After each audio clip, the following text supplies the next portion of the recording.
walk me through what happened? Why did the doctor say that, oh, you weren't going to live past 17? So I don't think it was a statement directed at me. It was just a general statement, I think, maybe based on some stats that probably he had. Because I remember you said you didn't think that if my dad was alive, we would be married. Yeah. There were days that I would look at your face and I couldn't tell if it was fear or regret.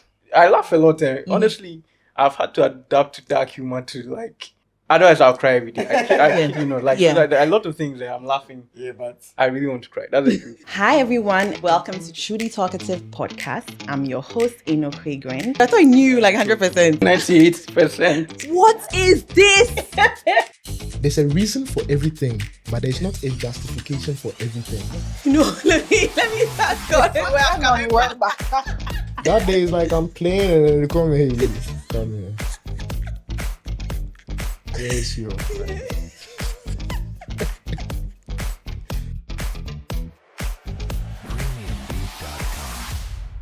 Hi everyone, and welcome to Truly Talkative Podcast. I'm your host, Eno Craigren, and today I have a lovely, lovely guest, my husband, David Craigren, in the house. Hi, David. Hi, Eno. Now, I know it's going to be an amazing show, so if you're watching on YouTube, don't forget to like, comment, subscribe, turn on the notification bell so you don't miss a single episode.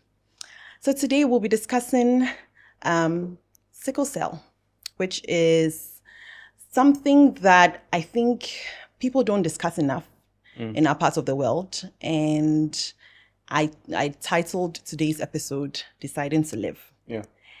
And that was because I think there was a point in your life where you decided it was time for you to actually live because you were told that you were going to pass away at a certain point in your life. Yeah. So just kind of walk us through your childhood. What was it like growing up with sickle cell?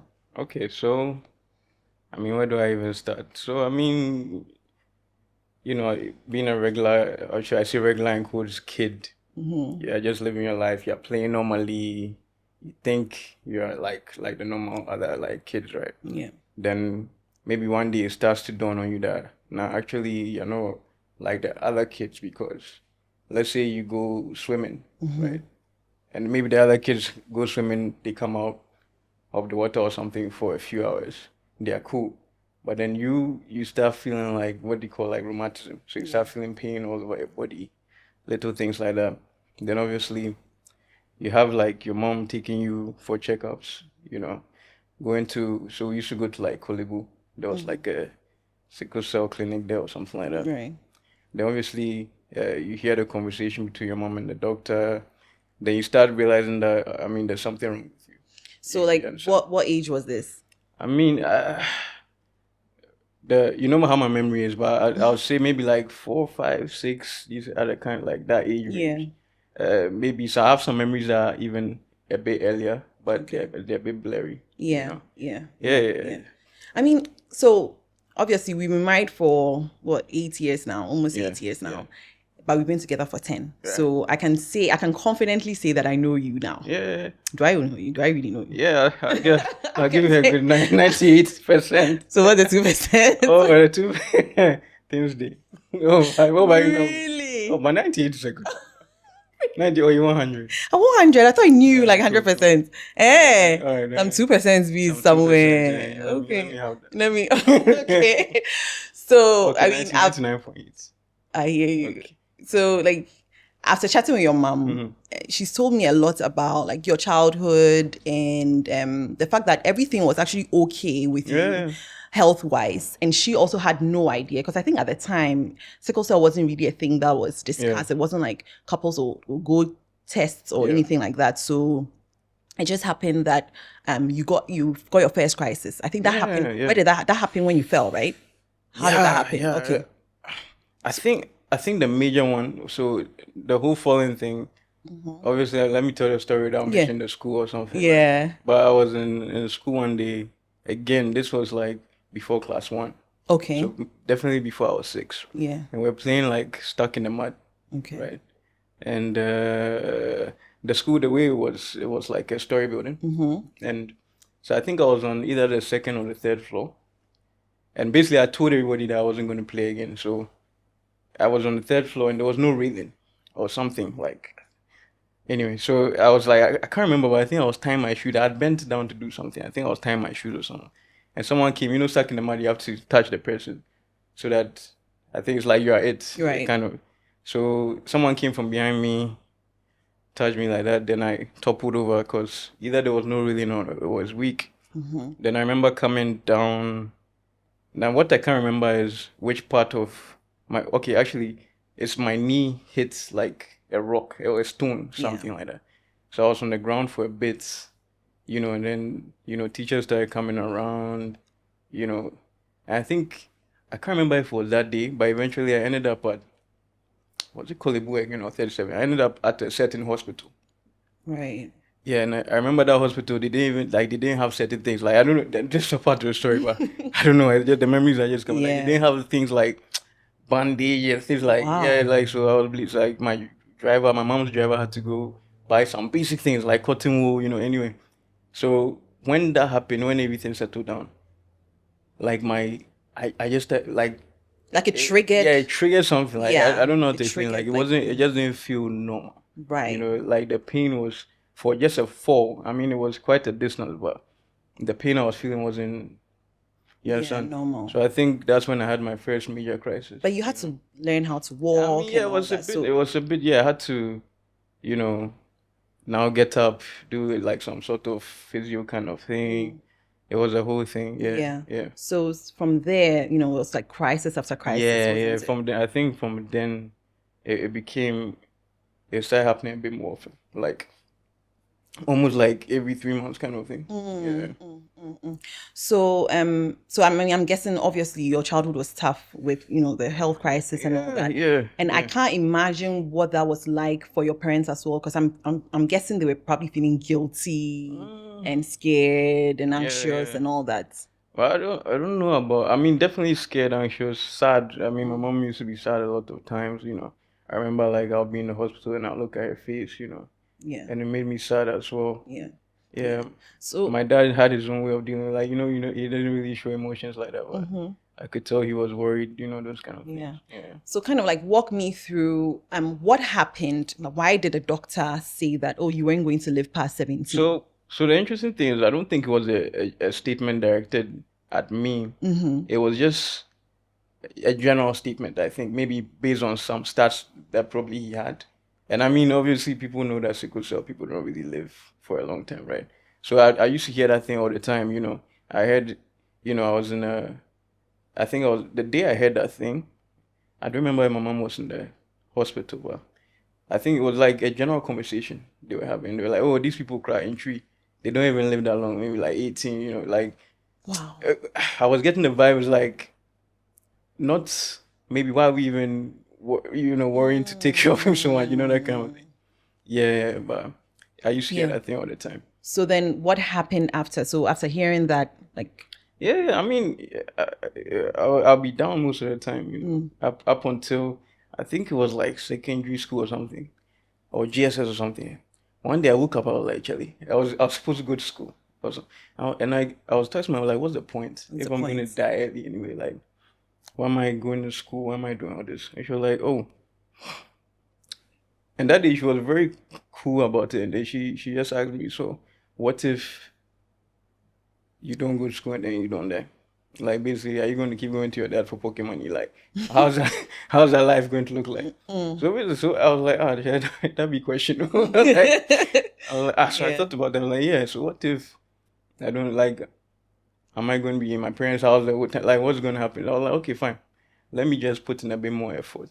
Let's see.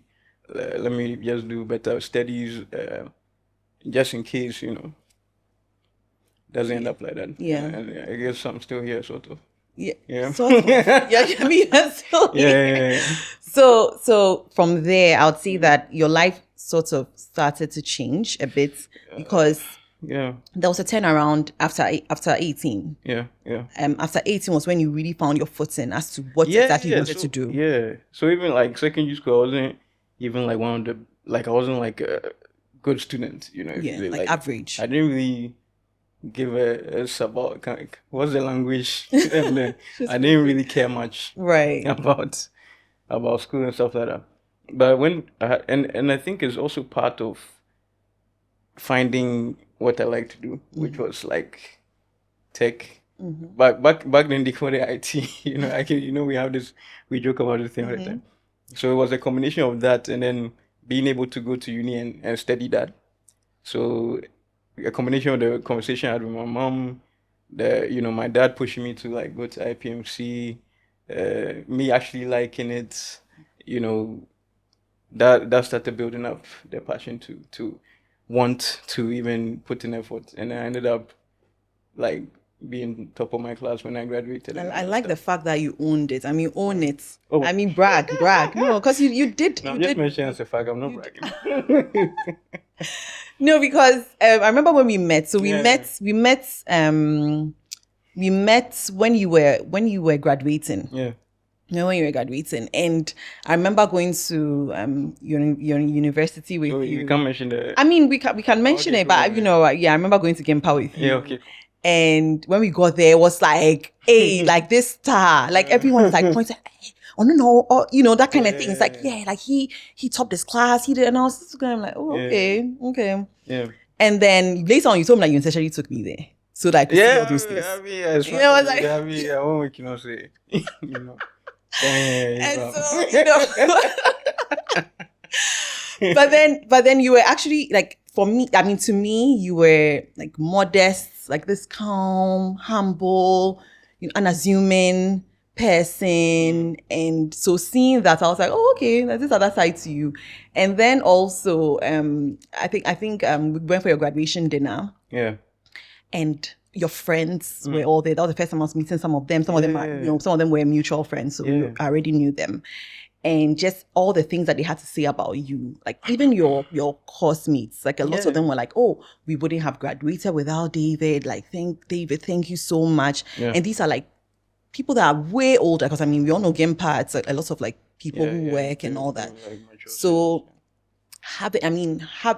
seeing that impact that you made on their lives and just seeing how proud you were of yourself, like how did you feel in that moment? Oh yeah, I mean that night I felt very good.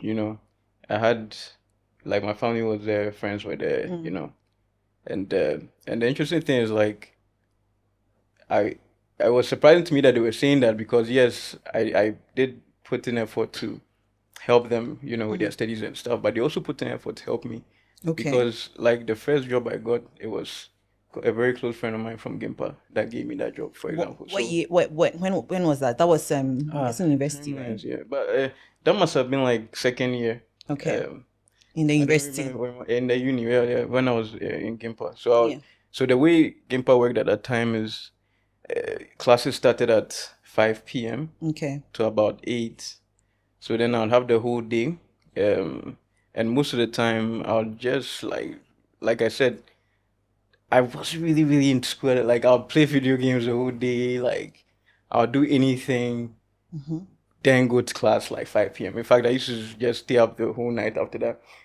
Then so I saw them, like they'll go to work and come to class. I was like, these people are actually putting effort, they are making something of their lives. And me, I just literally, what do I do the whole day? Play FIFA, right? So I was like, nah, let me see if I can also get a job. Okay. So the first one I got, it was for a 3-month internship. I won't mention the place, but it was horrible. At the end of the 3 months, at that time, they paid me 50 cedis.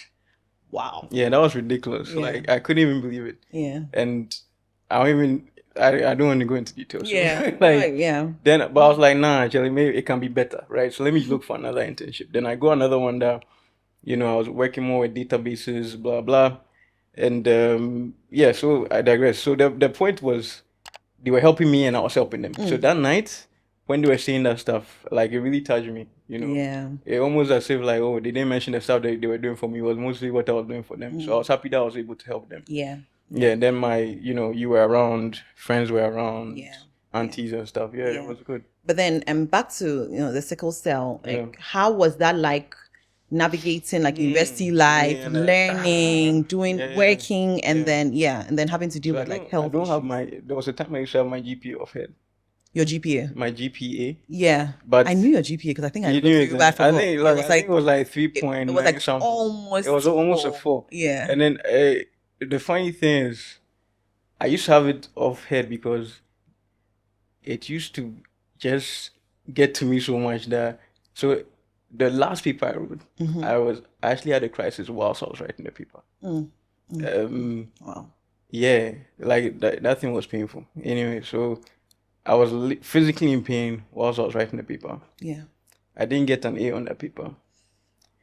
I mean, it's like now to think about it, it's just like a menial problem. No, I mean, but yeah, I can imagine how that was like. yeah, so it's like that kind of stuff. Like sometimes you wake up and you don't know how your body's going to behave that day, that kind of thing. But now I'm learning better basically on what you eat, etc. But back then I didn't know well, so I'll do all sorts of things like maybe I'll get like 3 hours of sleep. That's not good for me.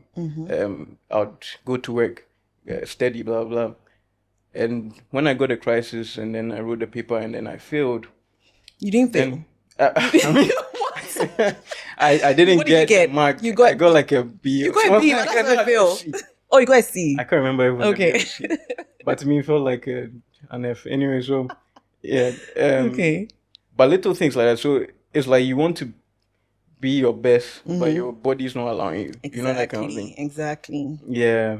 So, and I don't know how this might sound, but at that time I used to put so much pressure on myself. Like I wanted to be the best student overall. So the person that actually was the best student got a 4.0. Yeah.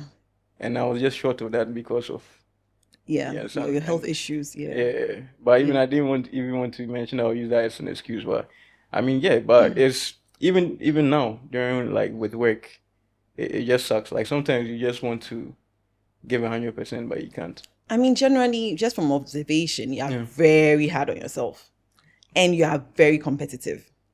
Yeah, no, you are. It's true. You are very, very hard on yourself, and you are very competitive. Because I mean, you still did well. Like you were, everyone was proud of you. Yeah, you know? I know that you still think about it, but you still got a first class. You still did well. But and I mean, coupled with all the things that you had going on, you were also organizing like sessions with your classmates, teaching them, doing all that. So I feel like it was a lot. A free, like doing TA work for free. Yeah, exactly. So now growing up, we're going to move to being a dad. Yeah. Okay. But growing up starts in like adulthood before we even got married and all that.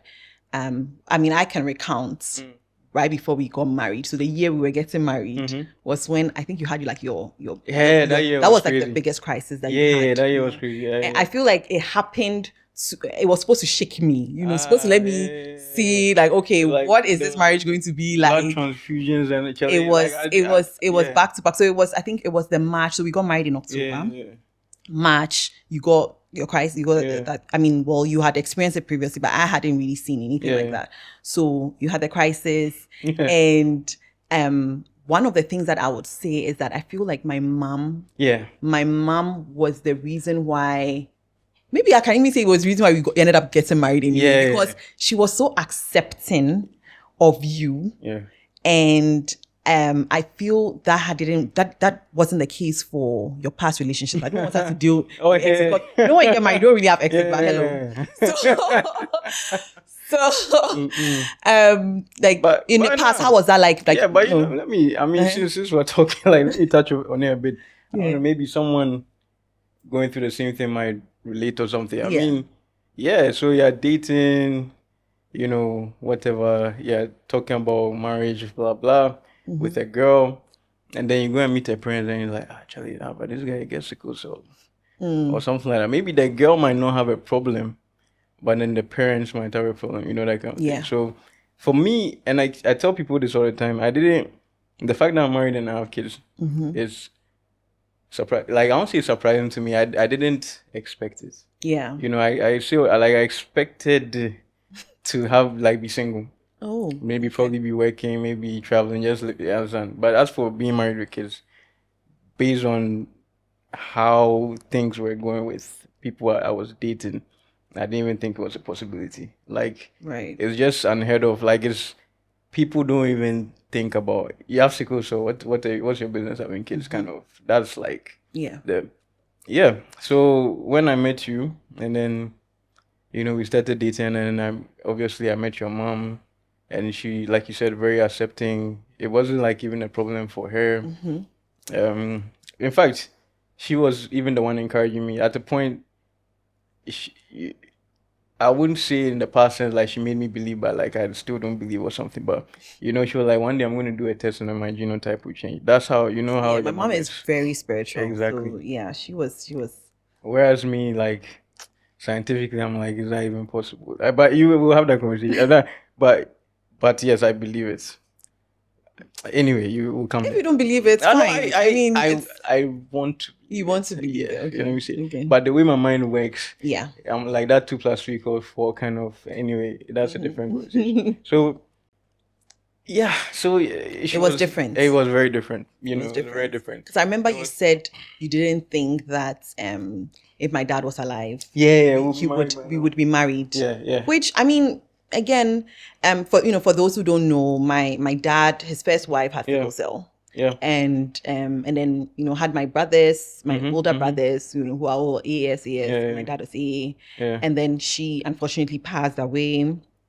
And so I think because of that, you felt losing his first wife, through sickle cell, Yeah, he yeah. probably wouldn't be accepting of me marrying, someone who has sickle cell. But again, I don't think it was going to be a problem, but we'll never know. We'll never know. But with my mom, I think she didn't sickle cell didn't define you. And that was the same thing for me. Yeah. For me, I have my stance has always been, okay, the person obviously didn't create themselves. Yeah. So who should marry them? If that is my cross to bear. Yeah, That's a good enough the cross. funny thing, even What is it? I have sickle cell, but I have a different view.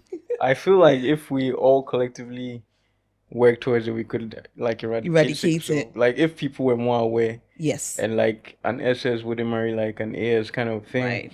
Because honestly, it's something that I don't want anyone to go through. Right. So for me, I would have understood if, Okay. let's say you were AS and then your mom said nah, I would have perfectly understood. Maybe, I mean, heartbreak, Kelly, you get to it, maybe 6 months, 1 year, you give up. But to have kids that with sickle cell, like seeing what my mom went through, I just don't want anyone to have that. Go through And funny enough, when you brought up the first year of our marriage, look, there were days that I would look at your face and I was thinking to myself, I couldn't tell if it was fear or regret. Me? You, yeah. Like honestly, like I was Okay. actually, like you had this look on your face, like, Charlie, like I'm like, it's almost, I don't know. I think it was all in your No, mind. it was my mind. Okay, It was all in your mind. okay, fine. It really was all in your mind. No, Maybe seriously. it was my mind. But Yeah. I just wouldn't want anyone to Yeah. go through that. It's the thing is, I how do I put it? I feel like everyone has their person, okay, and everyone has what they can deal with in this life. For me, that wasn't a deal breaker for me, and it wasn't something that it didn't really shake me. I think there were times when I said when the crisis was, the second after our honeymoon, that was when you had your 2 blood transfusions. Yeah. That was a lot. It was crazy.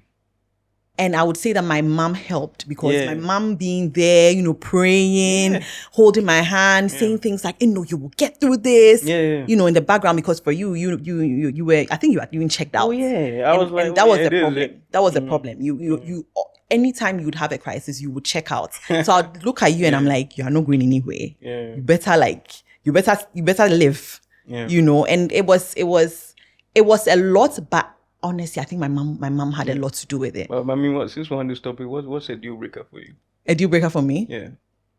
I think an abusive person. Abusive? Yeah. Okay. Because if you're going to kill me, then sorry. All right. I'm not going So that's to. your limit. I mean, that's like, that's definitely, that's like an abusive person, yeah. Really I mean, there'll be other things, but abuse is something that I think to me, just doing my research. yeah, I think for me I could tell that innately you were a good person. And that superseded all these other things. And even back to the fact that I spoke about you not creating yourself. Yes, you didn't create yourself, but the thing you were talking about eradicating it, and I get that.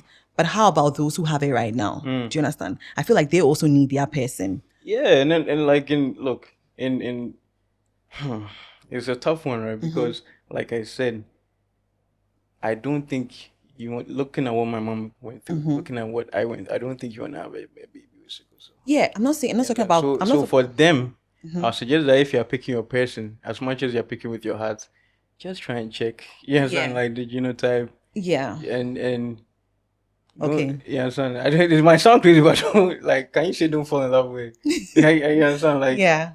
yeah. So I don't know how to say it without Yeah. saying it the way I have it in my head. Okay. Yeah. Okay. I mean, let's transition into friendships. Okay. So, I mean, recently you've become friends, very good friends with a mutual friend of ours, was Chris Koka. He's Richmond, Chris Koka. Yeah.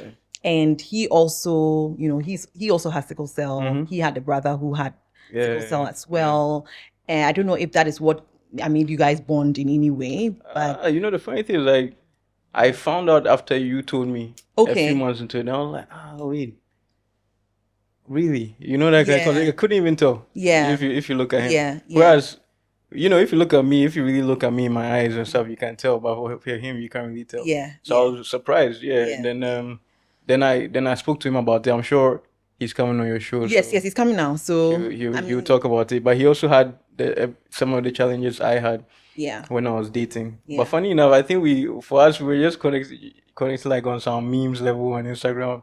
Fellow tech bro kind of Right. memes. Yes. Right. But when I found out that, then I was like, oh, Charlie, I understood had an idea what he could be going through. Okay. Yeah. So I'm just going to invite Richmond over and then we'll discuss further. Hi, Chris. Hi, Eno.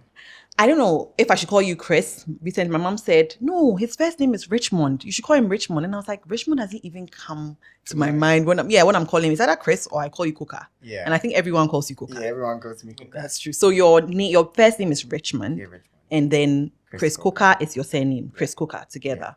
Okay. So hi, Koka. Anyway, so obviously we're talking about sickle cell, and you have sickle cell, and I want you to just briefly talk to us about what it was like for you growing up. Okay. What was that like? Like the experience and everything. What was it like for you? How did you find out? When did you find out that you had? So for me, I don't even know. I like to say, unlike Kobe, me, I say I don't have sickle cell. Oh, okay. That's fine. Well, I mean, I know that It's there. they say I have. They say I have because I have a very weird genotype. Okay. So I mean, growing up, even my parents did not know. It was when I had crisis the first time in JHS, and they told me that, oh, I have sickle cell or something. So the first time you had I was crisis, in JHS. you were about After- what, 13, Yeah, 12, yeah, 13? Yeah, so 12, 13. Okay. And I'm like, okay, it never happened again till after WASI. So after BC or something, crisis, then after WASI 2, crisis. And my mom has always told me, I am AS. Like she told me when they went to the hospital the first time they checked. Okay. So I was surprised that like I got crisis because I'm like, I'm not supposed to get crisis. Right. So Legon, they do medical checks and they went to Right. check. And they said it's SS. I'm like, I'm sorry, I'm not SS. So I went to Kolego and went to check, and they said SS/SD. I said, sorry, SD? SD. It's another. Oh, okay. And then she too. Yeah. Okay. So I went to Lancet and they said SD/SC/SG. I'm like, you put take your genotype. I am. I'm not going to listen to what. Yeah. So then after like my brother passed, I said, hey, I have to. My one of my brother's good friends. She said, doctor, she called me that I have to really go and check. So your brother was SS? It was SS/SC. So Okay. So after that, I went to do there's a proper analysis they do where they check like the percentage of the sickle, whatever. Okay. Then it was S/F/A. I said, okay, that's an A, right? I told them that's all I needed to see. So I have so the doctor, my doctor friend really explained everything to me that mine is a very like different case. Okay. So I have like the traits, but like they said, there's an F inside my genotype, which means it helps prevent me from getting like much crisis. So like she made me understand who, like, okay, so this is why. So like could be extreme stress might lead to crisis. So I try to ensure you don't get there, and all those things. So now even my lab reports, I'm able to know which one is the HB, the white blood cell, the red, Right. just to know where exactly Right. it is. So like going back to the question of how was it was, yeah, like Kobe, you get to know I couldn't do PE a lot. Because when you run a bit, you are panting or you have like a bit of pain in your lungs area, so you're not able to do extensive like sports and all. Yeah. So that's where you feel like kind of left out. Everybody's going for PE. One jogging, I just do one and I'm like, I cannot. Yeah. Wow. So you can't do jogging, you can't do like so many things because either you just feel some pain and you don't continue. So I'd say at a point I was not doing sports. Like I can't do sports. Yeah. So those were the things that how it was like growing up, primary school, JHS, SHS. You are not really the sports person. Okay. You just have to find your life outside of extracurricular, like extensive. You know yourself. Yeah. Taking care of yourself. Okay. accordingly. Okay. And then, so I mean, let's fast forward to growing up. Yeah. Obviously you dated. How did that impact like your dating life? Well, I think it's only one. I mean, thankfully I was getting AA until like just AA relationship, but then one was like AS. So you always have them tested, or you ask them? I ask, because That's like the first Hey, question. Before, your Ghana can't be too. Yeah, like Okay. you have to, cause like my dad was always saying they made a mistake. They didn't know until Okay. like even the time my brother, like it was when he like could be like class 6 there. Hey, no, class 1, 6 years. Okay. And when he got his first crisis, and they even knew that this sickle cell thing exists. They didn't know. Yeah, they didn't know. They didn't know. So until that's why then. they used to tell us, make sure you know. It's like Okay. you just know your genotype and Okay. ask the lady her genotype and Okay. everything. Okay. So that's like question number 1. Okay, I don't know if you don't mind me asking. Mhm. Do you? It's like every relationship you go in, you ask. So every relationship you go in like the end goal be marriage. No, so I just want to be safe. Okay, I get you. Like you don't know Yeah, where. it's like where it's Yeah. you can fall in love. Then Yeah. man. So that was. Why? Oh no, you because never asked? sometimes I just used to date for fun. That's the truth. Like I wasn't like I wouldn't see you and be like I'm going to marry you. Yeah. You know, I need to know yeah. your genotype immediately. You know, Yeah. like, so I'm impressed actually. No, That's I think it was uni Mm. 3rd year, 4th that I was taking, but like SS time. I mean, it was just SS was everybody was just I go, yeah. So it was like uni period that you think. I of. get you. Yeah. Things like that. Okay. very Okay. responsible. Yeah. Very responsible. Yeah, Very because- responsible. Yeah. of the So background. what was the parents' reactions like? Anytime obviously they would find out that you Yes, so I think for the AS person, it's just one AS person. okay. She when she found out, the mom was like, you know, she's also AS. So I mean, AS, if you're AS, clearly it's a no-go area. Yes. But you know, there was this conversations about IVF. I mean, all these things that I'm like, Okay. you can look in that direction. Okay. But when my brother passed, I'm like, Mm-mm. it's not going to like just Your brother passed away when? 2022. Okay. So it was around that time, like I was seeing someone who was like, AS. So the whole conversation was, we can figure it out Okay. because there are advancements in sickle cell and Okay. everything. Okay. But after my brother passed, like my dad made a statement that if you see your brothers be on fire, you take water and put it under, Yes. right? So you have to just nobody told me to think twice. That like this can be like the end, and you don't want to bring someone like Kobe says, like you can eradicate this if nobody's continuing the mistakes of Yeah. people. Yeah. And I think like even for me, you remember the IVF is to select the genotype. Yeah. Remember when we said that our next baby Mm-hmm. we're going to select the gender Yeah. and then we just had a baby. Yeah. We You see, just so yeah. it's I think being responsible is the best because you can just you might think you're going to do IVF select the genotype and then you might just have a baby. Then Yeah. And now True. it may be True. you are True. in. True. True. Yeah. True. I mean, can you share a little bit about your brother? Yeah. What was it like for him? I think his was, I'll say he had maybe a very severe type like Kobe's own. So like growing up, you always see your brother going to the hospital with mommy, and like Kobe's own is you're always stressed. Even he used to talk about how sometimes he just wants to. He's also like checking out. Like Wow. when they get crisis, I think is very even that's why like the 2 times I've had crisis. It's one of the worst feelings you can have in. What is that? Can you describe that pain? Mine was on my back Okay. and my joints. Like Okay. you don't even understand the pain. It's extreme. You are crying. Yeah. Wow. Like you cry throughout. Sometimes you can even feel it like in your teeth, like the pain is so much. Like I don't know how to say. So yours is in your It's teeth. like you can feel like it's Where like else? Because all over I know you, your like chest, your chest, back, neck, your elbows, waist. knees, Yeah, like ankle, yeah. head, like your whole body. Yeah. It's mad. Yeah. But then the funny thing is like, I don't know if someone can.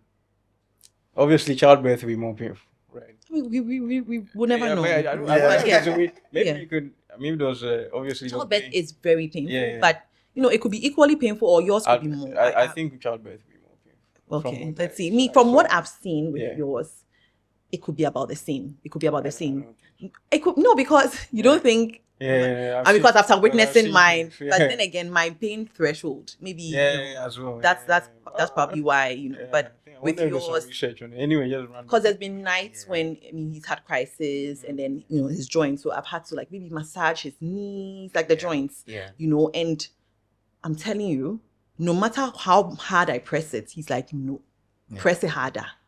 And I'm like, so I'm putting in all my effort, like to press it. He's like, no, harder. And he will talk about, I think that there's been times when, there was a houseboy in your house that would, he was very strong. So he could do it. Yeah. That was when he was growing up. And I think there was a time when he was walking and then his knee hits, your knee hits like the corner of a bed or something. It was very painful. But that pain it was like, when you distract, when there's a pain and you distract, and another pain distracts the first pain. Yeah. So that pain was able to knock him out, that he slept. So there were times when he would intentionally knock his knee. Yeah, you remember that? You remember? Just so that that was how traumatic it was. That pain actually feels better. That pain feels better. Yeah. Better, Yeah. Did you experience anything like that? Mine was my back. Yeah. My back and waist. And yeah, they were the serious ones. Like, because you can't even, you're on it and you are just in pain. It was really tough. But back to your brother, right? Yeah. This is, I'll say it was kind of through that we all connected. Yeah. Because you listened to an IG live that I did with my mom. And from what my mom said, you felt my mom was very supportive because we mentioned Poppy and her being accepting and all that. And so you reached out to my mom about your brother. Because at the time, he was also really going through it. Yeah. I believe that Kobe could have gotten to a dark place like where your brother was. I'm not trying to, give myself credit, but if he didn't have a supportive partner or a support system around him, do you feel that your brother had enough of a support system? I think my brother, he had a really good support system. The point was, he was a doctor. Yeah. So, as a doctor, whenever he treats sickle cell patients and he sees them die, it's triggers. It's a lot of trigger. Like he used to tell me, and even going through his diaries, you see that. I think one time we're talking, it's like, he used to work at the emergency too, an internal medicine. Okay. So he's like, you see a sickle cell the next day. So even apparently the rich doctors used to tell me, whenever there's a sickle cell patient, he's the one like always on them. Yeah. To make sure like nothing is missed. Okay. So you see he was really concerned about them. And whenever they just pass away, it just hits him. It takes a toll on him. Yeah, I think one time he told me that he's not sure he'll make it like in 2-3 years. Because he's like, he's always, I think his was very different because as a doctor, seeing them every day go, I think even one time he had crisis. There was another sickle cell patient there. Before like he was recovered, the person was gone. Yeah. So you see all these things. I think that's when he was gradually like checking out. Like you see when he said that you told Kobe he's going to, I think one time he was in like 2019. He had a PE. So it's called like pulmonary embolism where like he can't, there's a clot or something. So he can't breathe and all. Right. He was like, I think that day, I felt he was about to, like, he said, nah. Surprisingly, like, that was the time when he survived 2019, we all thought, oh, like, nothing's going to happen again. So it was those kind of things. So I think after he recovered and he told me, now he even wants to give up. So that's when around that time, and I reached out to your mom, because I've seen Kobe people that your IG like you spoke Yes. about. I'm like, maybe he needs somebody external out of the family who can like actually relate Yes. to all those kind of things. But yeah, I mean, unfortunately, it's happened and everything. Yeah. You know, like the thing I think is like hearing that. I used to think it was psychological as well as physical, but then obviously that confirmed it for me because sometimes even me, I feel like when I have a crisis, I don't know how to explain it, but I feel like if I let myself go, I'll be gone. Yeah. You get where I'm coming from? Yeah. And then for me, it's always been like, oh, hanging for your mom. Yeah. Then it was like, oh, hanging for Eno. Then it was like hanging for the kids. Then it's like hanging for Ohima, you know, that kind of thing. Yeah. And for me, it's like sometimes it's so psychological that even if you have a reason to want to live for something, you can even somehow tell yourself that, look, Charlie, the people will be okay. You know, that kind of thing. Yeah. Right. I think 2019, he had a serious crisis. We were in the hospital for 6 weeks. So we're running shifts. And by then, I think thankfully I was working from home. You see, he used to look at me and say, he's putting all of us through stress. Oh. So he wants to go. Yeah. I'm like you don't say this. So when Kobe was telling me, like, you say he used to say those things, say that I all the could time. relate, because they are like, when they see their parents in the hospital, my mom will come in the morning, my dad will come in the evening. So my mom will go and rest. Then he'll go to, before he goes to work, then my mom has come to replace, then I also replace in the afternoon. You are buying drugs, like my car, everybody, we are running shifts for like 6 weeks Okay. just in the hospital at Rich. And it's a lot. It's a lot. It's a lot. It's if a you lot. don't, you can collapse. You can. I Even my birthday one time, I was in the hospital because my brother had a crisis. I remember I was having a conversation outside the hospital with my mother-in-law, so Kobe's mom, and I could just see the guilt. You could tell she was guilty. She felt guilty. I think she thought she was putting me through stress. And then, maybe she also thought she was maybe the cause of all this and all that. I just could tell. But for me, I was like upbeat because I didn't want her to. Sorry about the bit of silence. Yeah. I didn't want her to sense any fear or anything like that. I wanted her to believe that no, I could handle it. I think so far I've been able to, but I sometimes I feel very bad for her. I feel like as a parent seeing that it's a lot. I just kind of want to move to Kobe a bit. As you are a parent, and you one of the things that you told me was that you never ever want the kids to see you in a crisis. Yeah. That still holds today. Oh yeah. Like in fact, there's times that I haven't been feeling well in the house, and I don't let them see me. Like maybe I can barely move, like to go and get something water or something. I don't let them see me. The reason why is you see, you remember there was a point that they became very obsessed with death. I don't remember that the boys became very obsessed with it. What happened? Death, we lost a pet or something. Yeah, no, we lost your dad. Oh snap! Yeah, that's what. Yeah, we lost your. Then wow, because I couldn't remember the timeline, and obviously we just lost Milan, so that's why. Yeah, so we lost. When my dad passed away, for like a year, it was like dying, death. What happened when he died? I'm like, oh, like death. Honestly, they still talk about it. Even yesterday. Yesterday, then obviously my dad, and then what? Are you sure no one? So then Milan. They wanted to understand what happens. No, so it's like you live and then you die. But what happens is it that you grow old and you die. So in their mind, you grow old and then you die because the people around them, their grandpa was old, their dog was old. So you grow old and you die. And when you die, what happens? You go to heaven. Have I fallen sick whilst they're around before? I haven't been hospitalized since they've been around. No, so since the when we got married, that's when you got the very bad one. Since then, right? Wasn't hospitalized for years. Yeah. And then I think one time was like maybe about 2 years ago or something. Yeah. Then you got a crisis again. What was there a crisis? Yeah, I mean, it wasn't as serious as the other ones. But the point is, like, so they will come to me and they'll say, "Oh, so when you're sick, then do you die?" Yeah, then it's like, so I don't even want them to see me in that because I don't want them to think that like I'm going to die and leave them or something. You know that kind of thing. Yes. And this all goes back to the point of me saying look, if we can avoid it, really, like, Yeah. you know. Yeah. But how does it make you feel today knowing that, oh, you have like 3 healthy kids? You were able to. You know, you played a prank on me when we started dating. Do you remember? I did. Do you want to tell them? What exactly was the prank? So, I said I was. basically, Yes. Or what? you said okay. So when I remember when I started falling for you, right? Yeah. I remember the company I was working. I remember what I was doing. I remember who I was with that day, Okay. and we had lunch with the person, and then you sent me a message. You're like, oh, because that's when I asked, because I was like, oh, Yeah. I'm falling for you. You understand? Yeah. Then you were like, yep, yes. Literally, the person I was with that day, I'm sorry. you see my face change. Drop. Yeah. Like my whole day So, was like, yeah. Charlie, what's up? Yeah. Then I was like, oh, Charlie, like I just brushed it off, you know. Yeah. And yeah, no, Charlie, what was the question? No, No, we're just talking about the impact, like parenting, the Yeah, impact on your parenting yeah. today.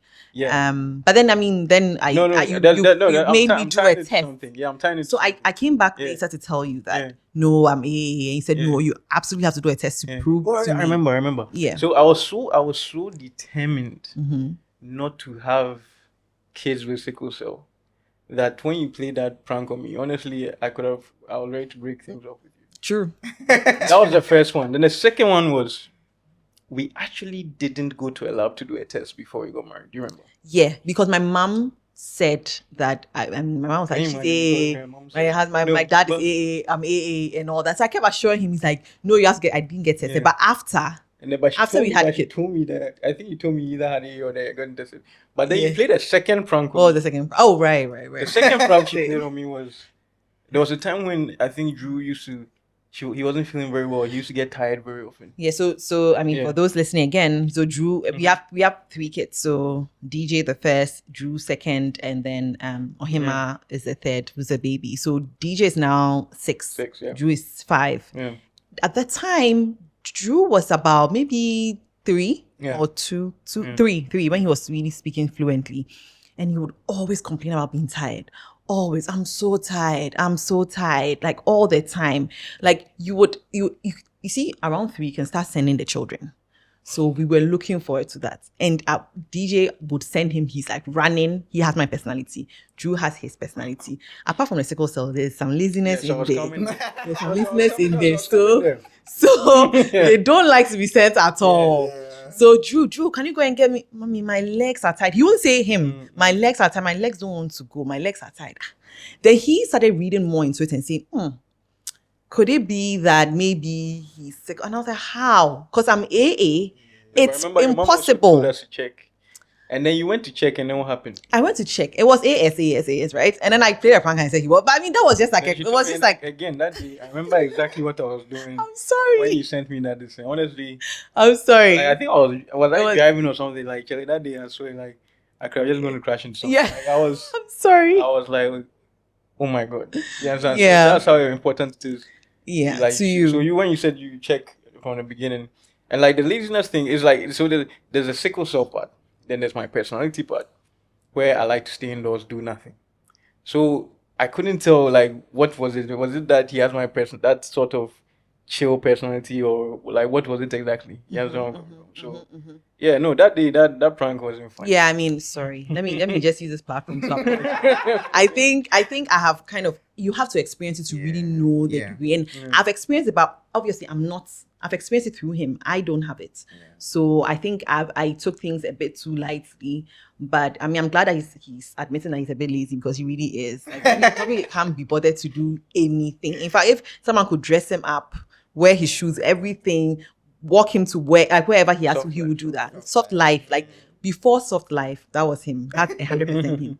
And when we first got married, it was a lot for me, because I was like, if I come to act pampered, I'm also pampered. So who should be doing what? Because I mean, I'm done washing all the dishes. You finish eating your food. There's one plate, one fork. You've come to leave it in the sink for who to wash. I'm like, just wash it. He's just like, no. I mean, I wasn't brought up that way. I'm like, wow. It was a lot. It was a lot. I mean, he's like, the good thing about him is that he's the kind of person that would say, I won't do it. If you don't want to do it, I can pay someone to do it. So if that's what she wants, that's fine. I'm like, okay, cool. So that one, so now we've sorted, that. But it's a lot. I want us to talk about just like how expensive it is as well. Because I feel like people say sickle cell is like a rich person's, how do you survive without? Because you need a lot of money to pay the medical bills and all that. Yeah, it's very expensive. Yeah. I think when my brother had a PE, there was this drug they gave him. It's like 800 or 1,000 cedis a month. That's just one of the drugs. Like, you have to take it like every single month. Wow. And I mean, the day he had a serious crisis, it was that was the first time. That was 2019. He had like a serious one. It was his friend who called me that, oh, they've not heard from my brother. They always used to chat like every day. I'm like, oh, me, I know his schedule, like maybe night shift or something. Like, no, they've not heard from me, and it's very weird because he texts every day. He was in his room. He was on campus to Rich because we live very far. Okay. So he got a place on campus. We had to go to his room. We broke the door because he was like, I think he was unconscious. Wow. So we rushed him to Ridge. Okay. And that day I was the only one. My parents had traveled. They're going to like the Volta region.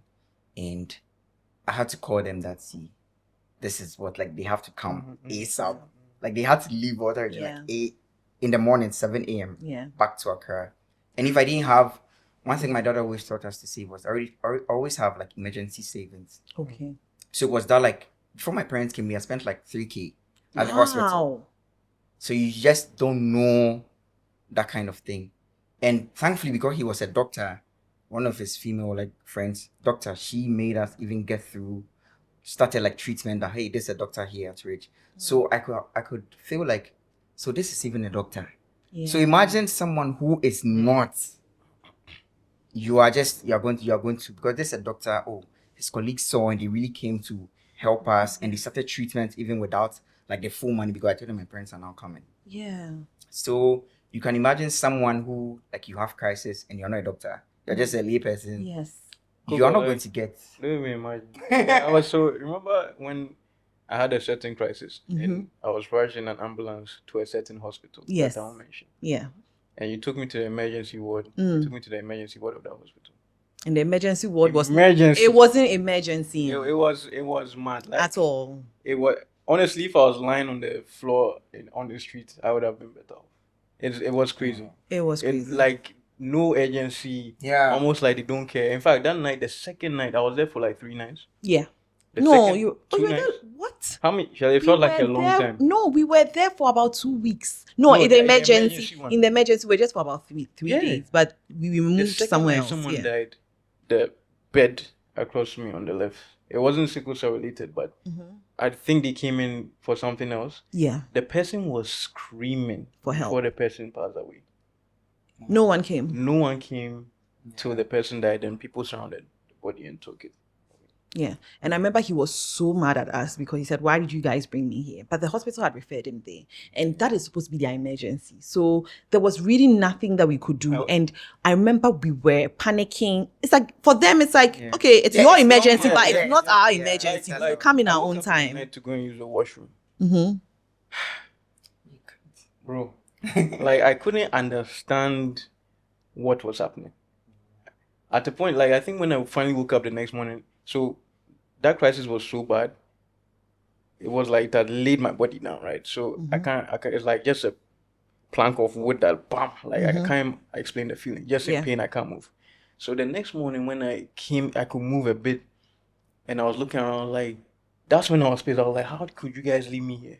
Because toilets are everything for us. Yeah. No, everything. In fact, he will tell you that when he's going to start a new job anywhere, he goes to check the toilet first. Wow. But the toilet tells him how you treat the employees and everything. Toilets are everything for him. So something like that. How the person, like, literally, I laugh a lot. Honestly, I've had to adapt to dark humor to, like, otherwise I'll cry every day.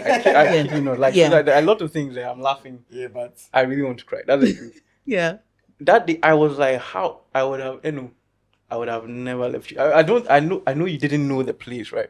But I couldn't. If you could have seen the place, trust me. What Chris is saying, it's so true. And like, I know you say this, but this is the situation where in Ghana, we all know, we're not going to mention the hospital. There are 2 main hospitals that most hospitals refer you to. Yeah. So really, where else were we going to take you to? Yeah. It was Honestly, I would have been better off if you had taken me home. I kid you not. It was horrible. Like, honestly, like the way people are surviving in this country, it's only God. Yeah. Even that, because like Yeah. this was a friend who was a doctor, even another hospital. Yeah. So I think she had a lab coat on, thankfully, in her car. That's when she started treatment, because she said she's not going to wait. wow. So you are like, okay, this Yeah. is a doctor who works here, Here. Look at it. Yeah. and Yeah. the urgency is not. And you there. see the kind of medication. So what was it? What's the morphine, right? Morphine was Morphine, what they yeah. had to give.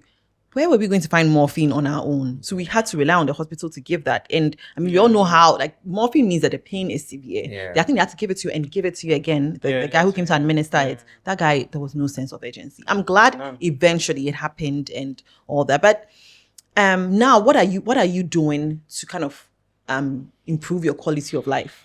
So that's why I said, for me now, every year I go for like 3 checkups. Like I do the medical checkup. That's why I Okay. know my HB, I know my white blood cells. Like, so when I do, I just send it to my brother's best friend. She's still like a very good friend. She's like, I say she's like the family doctor now. Mm. So I send it to her. I think 2 weeks ago, I had like some chest pain. So hey, she was like, go to the hospital now. So we Right. went to check, and I sent her the reports, and she told me like everything that I should do. So just more water, like taking care of yourself, don't stress. You know, when I moved to Rwanda, I was hiking a bit. And you know, the hiking, the air is like quite thin. Mhm. So you struggle. The first day I went, she was so pissed that Mhm. you know your condition. Why Don't did you do that? hike. I'm like, 'cause I told her I couldn't breathe at the point. Like, Yeah. are you, what is wrong with you? So she told me I should try and limit if I want to hike, just not too much where Mhm. there's no like oxygen. Because we recently went for like one of like a volcano hike. Everybody was going. It got to a point I couldn't breathe. And they're like, oh, let's go. I'm like, me? No, I just had to stay and just calm down. Like I knew my condition. I just Yeah. didn't say it. I just said, oh, I'm not going to force it. Mhm. In as much as I was not tired, I just knew my condition. Mm. So I'm just very intentional about like taking care of myself. Okay. Anything, just knowing that's why I said like I know the lab reports. I just asked like, what's the meaning of this? So she told me if maybe the white blood cells are within this range, it means you have to take a lot of Okay. water or this or that kind of thing. Yeah, so- Okay. Okay. And sometimes, like, you know, like the hiking. Recently, I went hiking. Last year, I went hiking out for the first time, and I wore motorbike boots. I'll tell you about that. But So as soon as slippery. actually, bro, they started the hike. I don't catch fast. Oh. I say, yeah, you guys have fun. I came out. I went to sit in the car, turn on the AC. Yeah, that was it. Yeah, that was it. His boss was livid. Yeah, His yeah, boss he's was like, like, why can't you come yeah, and why can't you socialize? Yeah, on my first. Why? Like I was like, look, and that's the thing. Sometimes you want to do things as a group. Yeah. Actually, look, but the first one where they were going, the air was very thin. Yeah. So that one I didn't join them. But the second one, I joined them. It was a bit better, but I had to take off my shoes. Long story. But my point is, sometimes you have to disappoint people. Yeah. And put your health first. You know that kind of thing. So people will be like, oh, Charlie, you're brown. Wow, why can't you do this? I don't even listen to them. There are pros and cons. First of all, me, I like being by myself in the first place. True. But then you likely won't have a lot of friends, Yeah. which True. is the case. Sure. But I will say, that you are quite a catch. So I mean, anyone listening, please, Oh yeah, no, Richmond is single and ready to mingle. Well, Yeah, I- AA. yeah. The- AA is important. Right The after AA. lab results, just tell me. AA. There was one time I put him on IG, and I got like 5 reviews. Like, oh, Charlie, what's up? Like, oh, send me his. Did you have to add something so you could you just said He's working 24/7. He had shadowed like. yeah, you're tech bro. You go do photo shoots and stuff. Okay. So now you're based in Rwanda. Yeah. Yeah, and then you come to Ghana. Yeah. You as and when, but Yeah. so far over there everything's going well. Yeah, so far So good. Okay. You haven't had any severe health issues there or anything like that. No. Just- yeah. Yeah. It's just like because there is a hilly country. Mm-hmm. I'm always panting. Like in the evening, I want to sleep. I'm like, the air is very. So you just have to really take. So I Yeah. don't stress myself. Just walks. Yeah. When people are going running, I'm like, go. I'll Take just your take my time. walk. Yeah. Yeah. Take a walk. Okay. I'm very, very proud of both of you, actually. I always tell him that I'm proud of him. Yeah. I feel like he needs to hear it. Otherwise, I don't want him to go and check out. Problem for both Yeah, of you us. have to. Yeah. So yeah, Really but like I'm that proud. part. I'm proud of both of you. I mean, I feel like you've done so well, especially in the past few years. You've done a lot. I know. Yeah. Even you look back and you're like, wow, you've done a lot, and so have you. I'm guessing he inspires you a lot because I mean, I know the two of We you. inspire each other. You inspire each other. Inspires me a lot, yeah. You inspire, yeah, and you inspire me too, Kobe. You really, really do. No, it's true. You really do. He's done so. You've done so well for yourself. He's very sought after. I must say, very, very sought after She means in the work-wise. work-wise. Hey, work-wise. How are you? What other I way? just wanted to Women. we're on the same page. Work-wise, yeah. But I mean, yeah. Very, very sought after, and you've done amazing. You're an amazing dad. You really are, and I know you will also be an amazing dad too. Yeah. So thank you guys for coming. This has been very, very, very insightful. I love the conversation, and I'd love to have you guys back for part 2 another time. Yeah. I'm glad I didn't cry. Proud of I held you. it back. You held it back. All right. Okay. All right.